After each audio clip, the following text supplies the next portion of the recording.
श्रोताओं, शाम अवध कार्यक्रम में आप सभी का बहुत बहुत स्वागत है। और आज है 10 दिसंबर। आज ही के दिन हम मनाते हैं विश्व मानवाधिकार दिवस। इस विषय पर आज बात करने के लिए हमारे साथ हैं डॉक्टर कन्हैया त्रिपाठी जी, जो कि भारतीय गणराज्य के पूर्व राष्ट्रपति के ओएसडी के रूप में कार्य कर चुके हैं और उनके बहुत सारे कार्य हैं मानवाधिकार के ऊपर। सर, आपका बहुत बहुत स्वागत है कार्यक्रम में। बहुत बहुत धन्यवाद कुंवर जी और श्रोताओं को हमारा नमस्कार। जी सर, जैसा कि हम सभी जानते हैं कि आज विश्व मानवाधिकार दिवस है और एक मनुष्य के मूलभूत विकास के लिए जो उसके अधिकार हैं वो उसको मिलने बहुत ज़रूरी हैं। और इसी वजह से आज पूरे विश्व में चर्चा होती है मानवाधिकार के ऊपर। यूनाइटेड नेशंस में एक बहुत ही महत्वपूर्ण विषय के रूप में ये उभरा है। आपसे जानना चाहेंगे कितना ज़रूरी है मानव के अधिकारों को संरक्षित करना, और थोड़ा सा अगर आप हमें श्रोताओं को बताएं इस इतिहास के बारे में कि 10 दिसंबर को ही क्यों मनाया जाता है विश्व मानवाधिकार दिवस। बिल्कुल, पहले तो श्रोताओं को बहुत बहुत मानवाधिकार दिवस की शुभकामनाएं। जी। और निश्चित रूप से 10 दिसंबर को ही क्यों मानवाधिकार दिवस मनाया जाता है, जी। तो इसके पीछे महत्वपूर्ण कारण कुंवर जी ये है। दुनिया भर में जब मानवाधिकारों की आवश्यकता महसूस की गई, जी।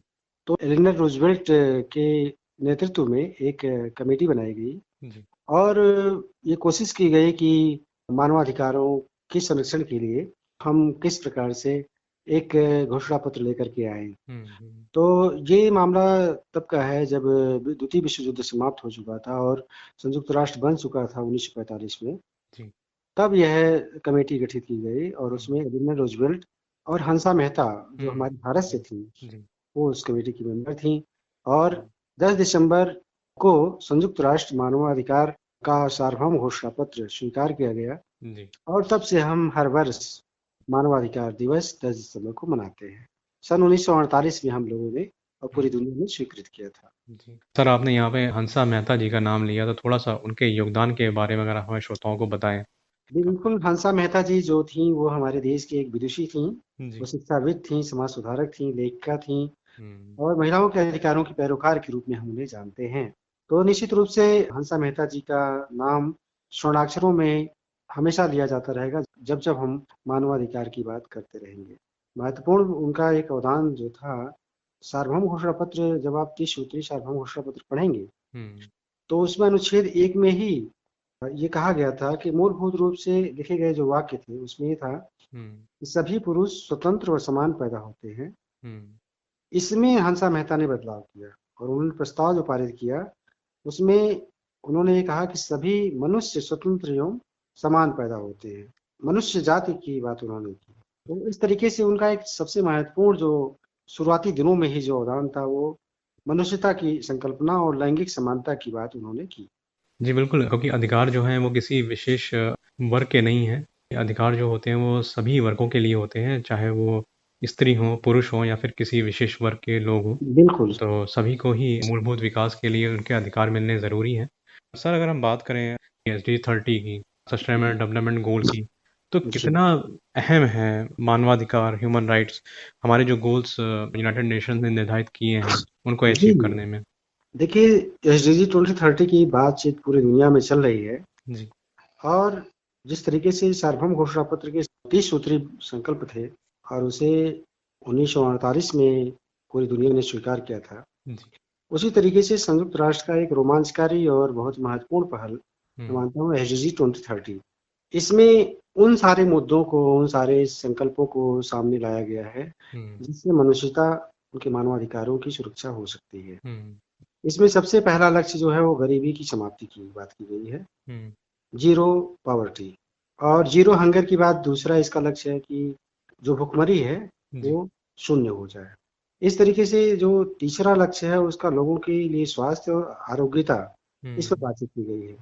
और चौथा महत्वपूर्ण जो जिस पर पूरी दुनिया टिकी हुई है, जिस पर पूरी दुनिया का विकास संभव है, जी। वह है गुणवत्तापरक शिक्षा।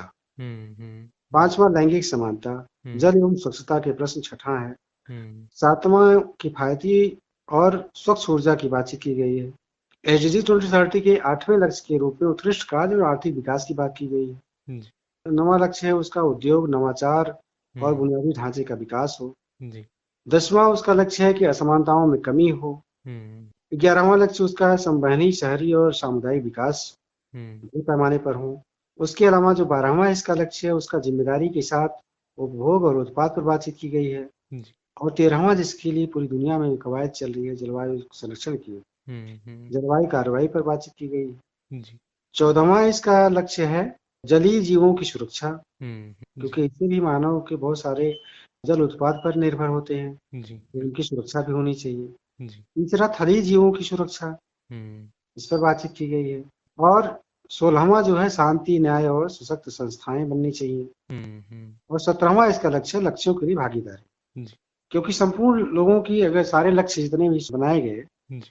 उसमें अगर सबकी समान भागीदारी नहीं होगी, जिसको कि बाबा साहब अम्बेडकर समतामूलक समाज की संकल्पना कर रहे थे और गांधी इसको अंत्योदय तक जोड़ते हैं, तो इस तरीके की चीजें जो है, ये हम मान कर चलें कि SDG 2030 पूर्णतया मानवाधिकारों के पैरोकार के रूप में महत्वपूर्ण लक्ष्य हैं ये।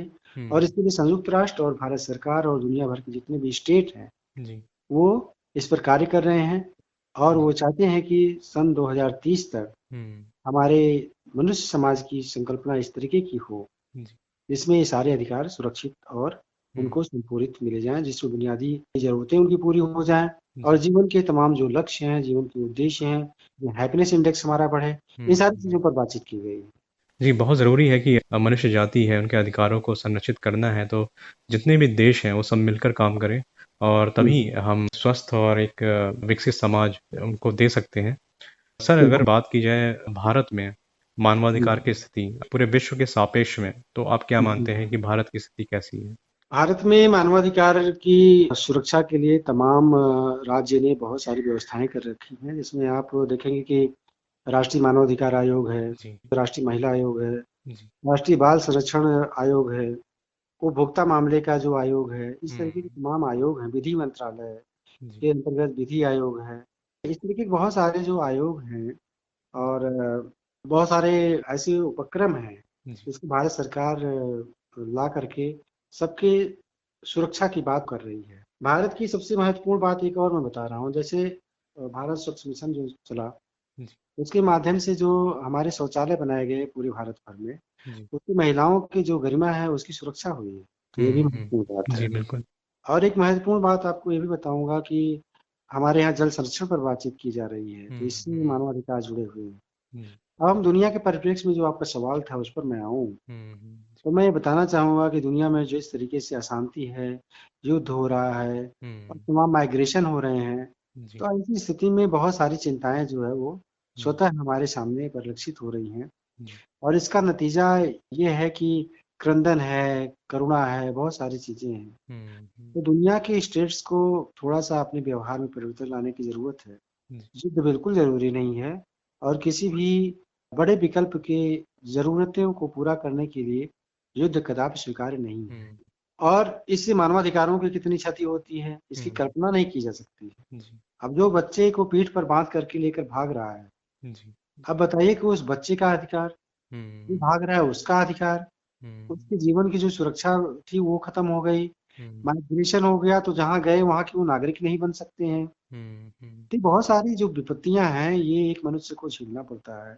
जी। ईरान में तमाम जो हुँ। मसले हैं हिजाब को लेकर के और जी। दूसरे मसले, हुँ। दुनिया भर में जो उग्रवाद और आतंकवाद है इसको आप देखें, हुँ। तो जो अंतर कलह और सर्वव्यापी कलह जो है, जी। इसको अगर जब तक हम शांत नहीं करेंगे, मानवाधिकारों की सुरक्षा कभी नहीं हो सकती। जी, बिल्कुल, अगर हम अभी वर्तमान स्थिति में देखें तो जैसी पूरे विश्व में स्थिति है, उसके सापेक्ष अगर हम देखें तो भारत की स्थिति काफ़ी संतोषजनक है और काफ़ी बिल्कुल अच्छी है। जी। सर, अगर हम बात करें आपके बारे में क्योंकि आपने भी बहुत सारे कार्य किए हैं मानवाधिकार के ऊपर, जी, थोड़ा-सा हमारे श्रोताओं को बताइए अपने कार्यों के बारे में? देखिए मैं मानवाधिकारों से काफी समय से जुड़ा हुआ हूँ और मैं स्वतंत्र रूप से बहुत सारे जगहों पर जा करके जितना भी अवेयरनेस हो सकती है उसको मैं करता खुद हूँ। और जब मैं एमए में पढ़ाई कर रहा था, उस समय की बात बताऊं कि मैं किसानों के मानवाधिकार को लेकर के हुँ। बहुत सारे खुद पहल किया। ऐसे लोगों जहां आत्महत्या लोग कर लिए थे वहां की मैंने खुद सर्वे किया, हुँ। उनकी आवाज़ों को उठाया, उनके लिए मैंने अनशन किया हुँ। और उनके अधिकारों को सुरक्षित करने के लिए मैंने हमेशा कोशिश की। जी। और आपको जानकर ताज्जुब होगा कि जो लड़का एमए कर रहा हो, उस समय जर्मनी की कोई मीडिया आकर के उसको कवरेज कर रही हो, हुँ। ये हुँ। उसके लिए बड़ी बात होती है। इस जी। तरीके से मैंने बहुत सारे जो विकलांग हैं उनके लिए ट्राईसाइकिल की व्यवस्था कराई। जी। और अभी जो तमाम कोविड वगैरह था उसमें भी मैंने अवेयरनेस के लिए बहुत सारे हुँ। कार्यक्रम किए। तो ये सारी चीज़ें हमारी जुड़ी हुई हैं। हालाँकि ये बहुत छोटा-सा मेरा कार्य है। जी, एक महत्वपूर्ण कार्य जो मैं कर रहा हूँ पूरे भारत के लिए, जी, तो ये है कि राष्ट्रीय मानव अधिकार आयोग एक पत्रिका निकालती है, जर्नल, नई दिशाएँ। उसमें मुझे उन्होंने अपने सलाहकार बोर्ड का मेंबर बना रखा है। तो अभी जी, किस तरीके से हमारे एकेडमिया में मानवाधिकार, ह्यूमन राइट्स स्ट्रेंथन पा सकते हैं, इसके लिए हुँ, हमने काम किया। जी, 2 काफ़ी पुस्तकें भी हमारी पब्लिश हुई हैं। और एक बात और मैं जोड़ना चाहूँगा इसमें जी, श्रोताओं के लिए, जी, कि मैंने जो पीएचडी की थी, जी, उसको संयुक्त राष्ट्र मानवाधिकार उच्चायोग के जो थी नवीन पिल्लई जी, जो कि भारत से ही थीं, उन्होंने खुद 3 लोगों की कमेटी बनाई और मेरे जो रिकमेंडेशंस हैं, उसको लेकर के कुछ उन लोगों के एक्सपर्ट्स के बीच में बहस है। इसके बाद एक चार्टर हो सकता है कि आगे आने वाले समय में तैयार हो और वो पूरी दुनिया के लिए चार्टर तैयार होगा। जी। और ये हमारे लिए बहुत खुशी की बात होगी जिस दिन वो तैयार होकर के लागू कर दिया जाएगा। जी, बिल्कुल, आपके लिए तो खुशी की बात होगी, साथ में हम लोगों के लिए भी बहुत ही गौरव की बात होगी कि थैंक यू इस सो मच। इस जी, इस तरीके के चार्टर हमारे सामने आएगा, जिसमें आप शामिल होंगे।